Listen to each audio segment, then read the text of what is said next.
shot, I can flip, I can show y'all my outfit, I can kick my feet, show y'all these cute boots and everything. But none of that really even matters. You know what I mean? None of that matters because you have to know the truth. I can show y'all all these things. Hey, everybody getting on here, they twerking and all that kind of stuff. I can't do that. I'm a grandmother.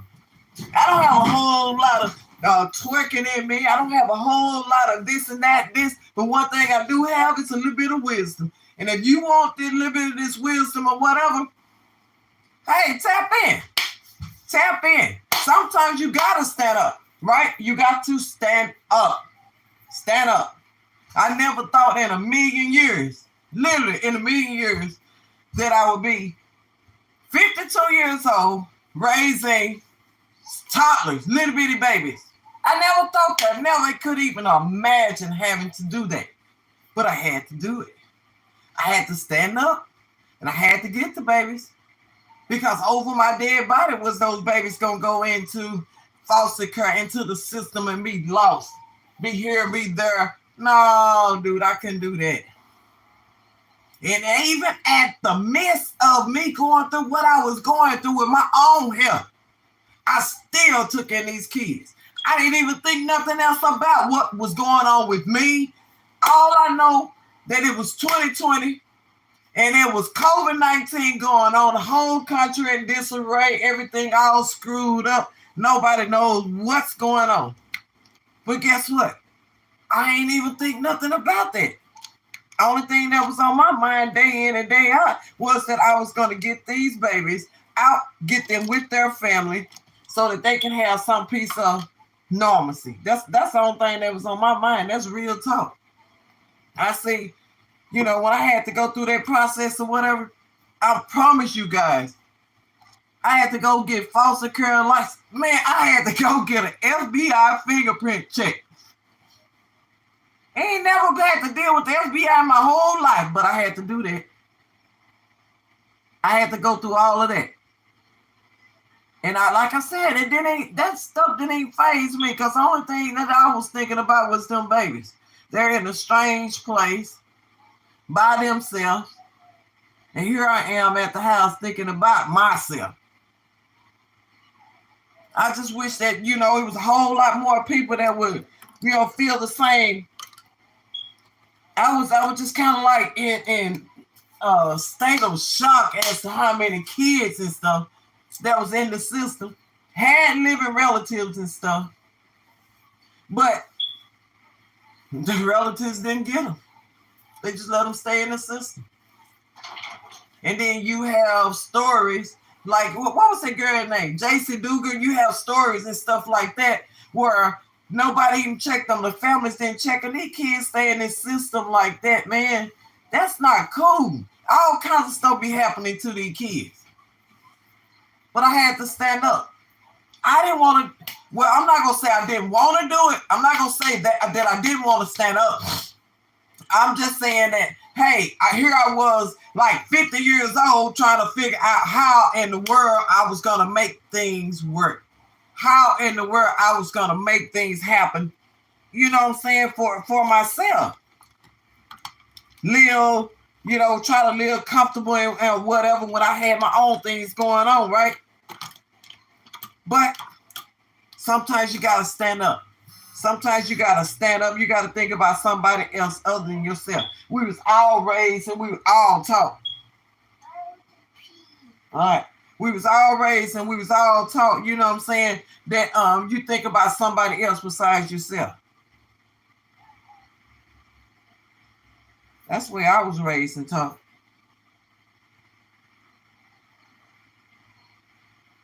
And I still, think about it right now.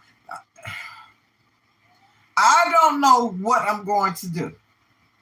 And that is one of the reasons why I decided I had to get up, y'all, and I had to try to figure out what outfit, what look. Y'all was seeing those little funny videos I was doing the last funny videos that I was doing talking about the BBL and stuff. I mean, you think about all that, okay, I got to get on this camera. I got to try to present myself a certain way. That at least that's what I was thinking. That's what I was thinking. Present myself a certain way. But in actuality, you don't have to present your way no way. Just be yourself. Just gotta be yourself. But I haven't been on here YouTube for a long time because I was steady trying to figure out how I'm gonna figure out this YouTube stuff. That I am going to do. Just like I had to figure out how to get these kids out the system. Yeah, I had to get them out the system. Ooh. Y'all, this fit F. Look at that.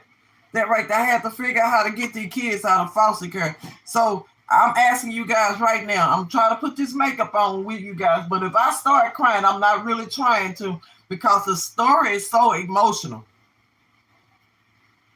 The baby was 1 year old.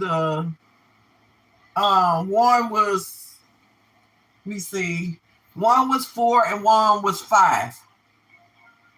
And they were in different households in foster care during COVID-19 in 2020. And the babies, they were in foster care in 2020. And so I had to step up and I had to get them out. I had to step up. I had to stand up, you guys. And I had to get these babies out during COVID-19 out of the system. A lot of people would not have done that. I mean, but some people I do understand, they know what it's like. But a lot of people, they turn a blind eye when you have to deal with the caregivers, those people who have to stand up and take care of kids or loved ones or whatever, because if it wasn't, getting them out of foster care, maybe they passed away. And they had to take in those kids. And everybody always say, well, okay, well, why did you take in the kids when you was going through or you was struggling yourself? Why not? They're your kids. They're your grandkids. They're your niece's kids. They're your whoever's kids. Them babies didn't ask to be brought into this world, right? They didn't ask for that.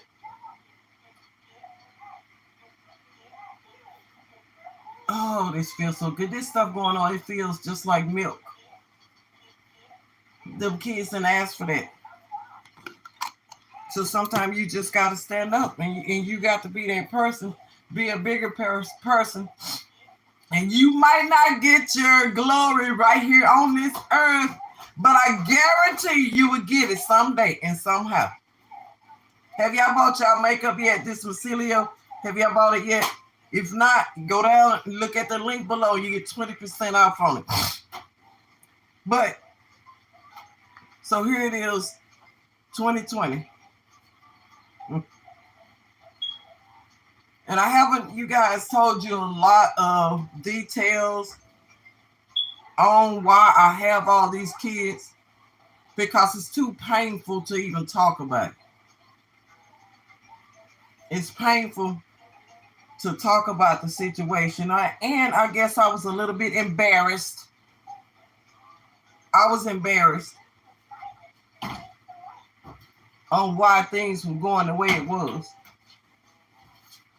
I'm just gonna be honest about it. I was embarrassed as hell. And didn't know exactly how to tell my story without being so personable about the stuff.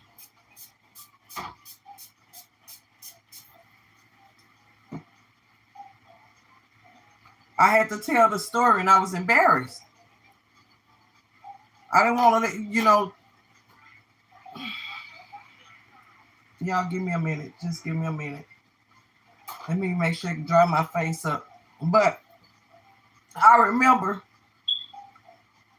when I had to go get those kids. For 3 weeks, almost a month, they were in foster care. and they were in different homes. And so since the COVID-19 was going on, you could not have, thank you, Momo. Thank you so very much. But you could not have visitors, right? And so every visit from the children had to be, through the video. And so every time that I would talk to the kids while I was waiting to get them out, every time I would talk to them, they would be crying. And so they had instructed us, no matter what you do, when you talk to them, do not cry, do not show them emotions, do not let them know that you are crying.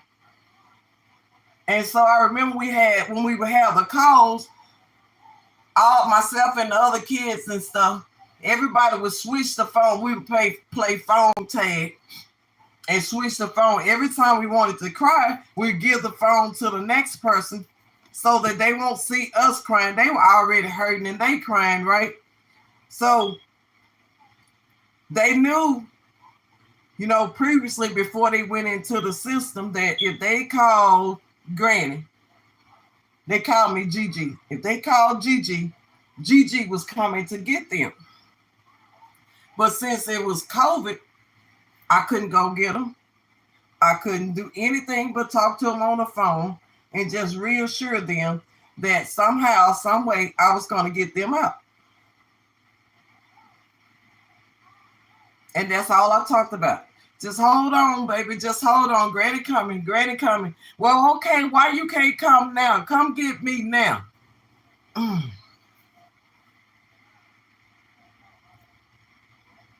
Oh, Lord have mercy. That broke me. That broke my heart. I couldn't hardly think straight, trying to sit up here and keep my composure and stuff and tell these babies that I'm on my way. But on my way wasn't as quick as they wanted it to be. But I was on my way. I had to figure out how to get these babies out.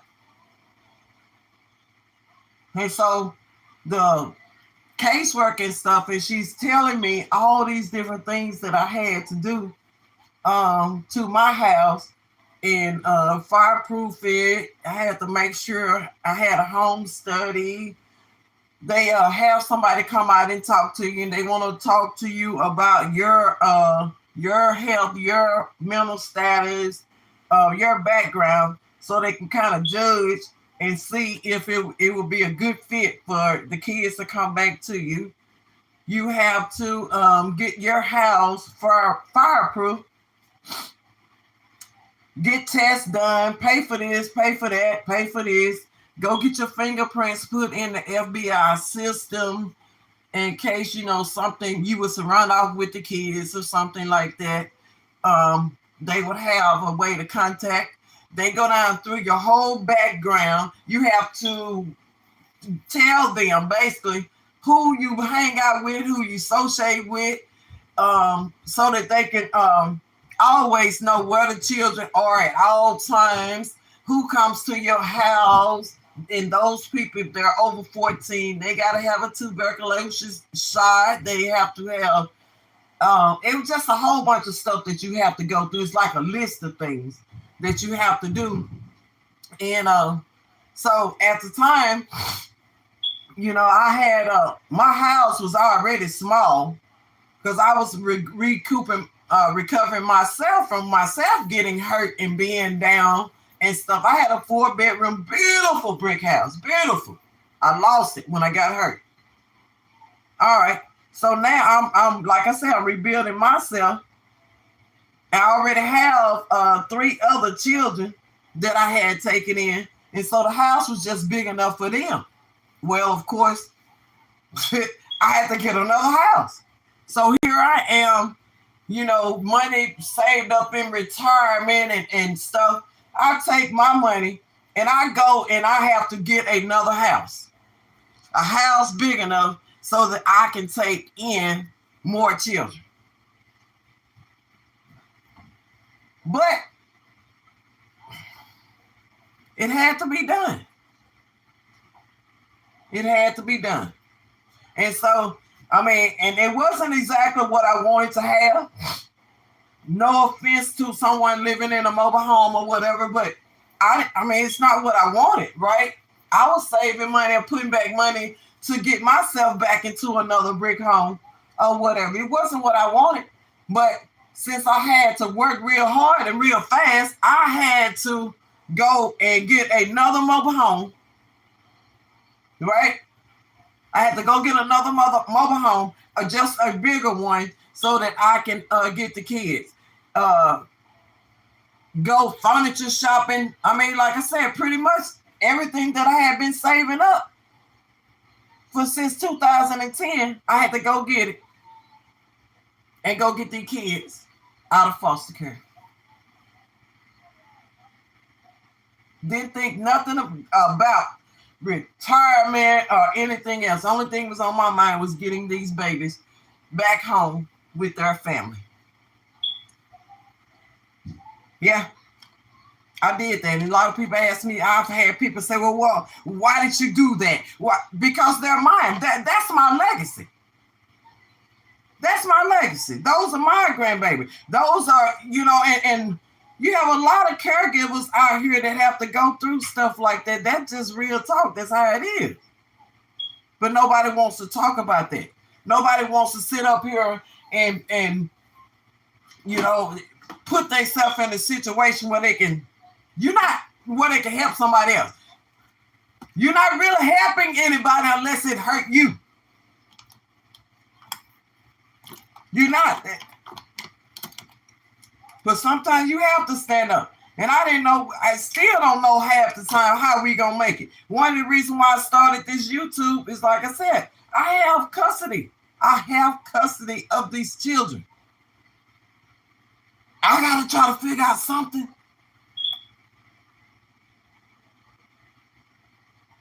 for their future. And me having a bad back and ailments and stuff that I have, it's like, what do you do? I never would have even thought about YouTube, to be honest. But it's money to be made. It's money to be made. And this granny has to figure out how to keep these kids out of the system. And baby, as long as I got breath in my body, I'm going to keep the kids out the system. Even if I have to give up a Louis Vuitton or whatever, I'm going to do it.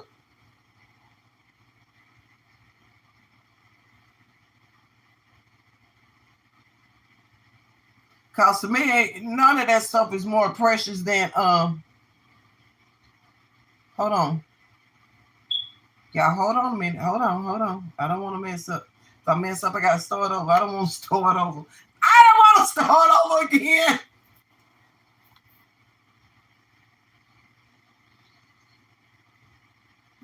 I don't want to start over again with nothing. Absolutely nothing. And I'll be honest with you. I thought about, hey, Junior, I thought about quitting YouTube, only briefly. I just want to bring awareness to this situation. You know what I'm saying? I want to bring awareness to it. And hopefully encourage anybody else who's out there who's going through, something similar or whatever, to not give up. Be the village. Help somebody else. And I mean, really help somebody else. Just don't say that you're helping somebody else. Really help somebody else. You know what I mean? Don't help people and then sit around and talk about it. Help them and go on about your business.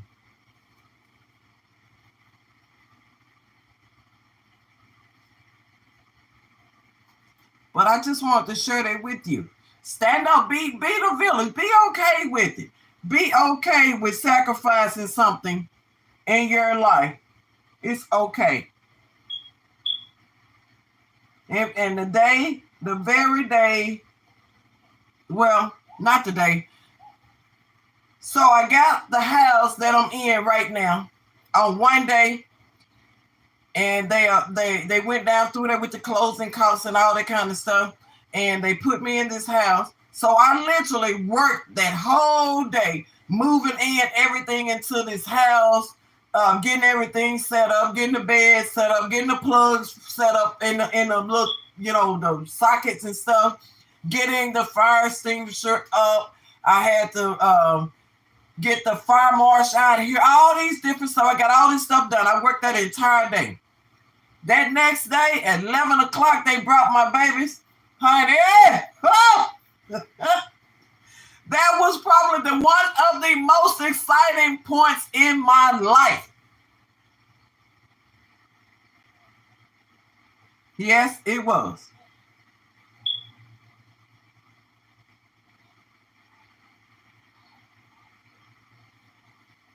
Did I envision? Ain't nothing wrong with staying in a mobile home or whatever, but did I envision staying in one? No, I didn't. But so it's like, oh, that's all you have to do to get the kids. I'll do it. Stand up, be the village, and really help somebody.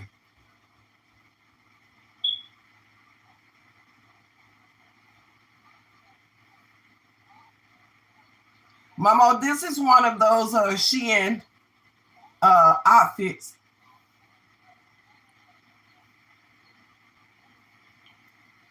It's really soft material and stuff. It's only one caveat that I don't like about it, and I had to put on a tank top with it.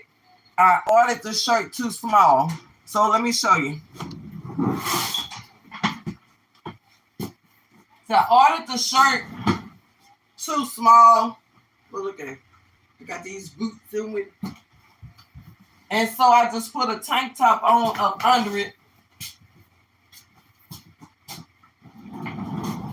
But I'm still working on being confident of myself and getting back off into this YouTube world.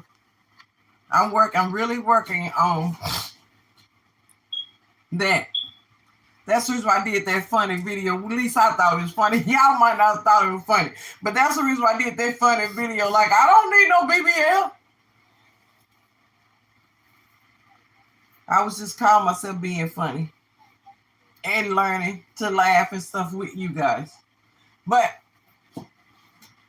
that's part one of a series of stories that I wanted to share with you guys and let you guys know. You have to stand up. And even with this YouTube channel, if I don't make 1 red cent, if I don't make a whole bunch of money, it doesn't matter. I'm still going to tell my story. I'm still going to come on here and talk to people and stand up and do what's right.